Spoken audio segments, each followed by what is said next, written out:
ban phai sa kita tu na tuli ki mat ka ne ko por kum ka jing thai tien kin diam ha ka be dei ba ka jing no jong ka sarkar ya ka seng BPP kamat ka ban kong ka bangakwa kan ya shay hang ni kalong ka ni ngamtip dei hang ni hang lim ne hang no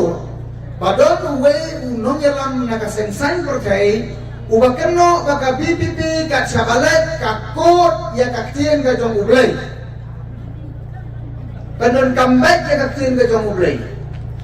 ka jingkali ka bang ibu ya untuk ramba kalong tamsilan larang ngin kot ya ka tien ka jong ublay ya thuk no mapi ngin kot no ya ka tien jong sut keno ngin kot to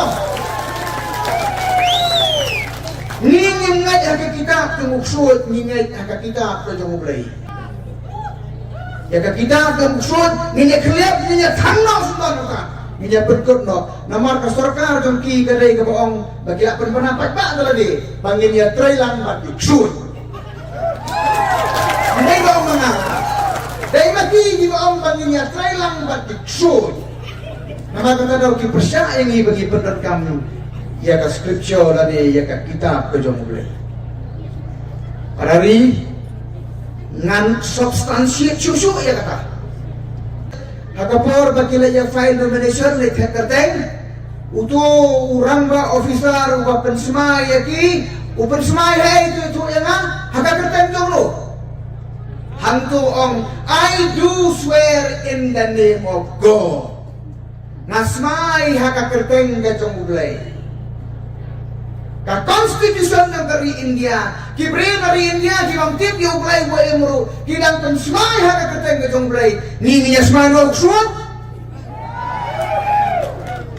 parari ka konstitusi ng dari India kahikay do swear in the name of God and as fair law established to uphold the integrity, unity and integrity of the nation parari namun kanong ya kini kawai kari India kadai ke secular country haba secular country kamar kari lelot himla dan penyaklat ya ublay na kasensya ka kara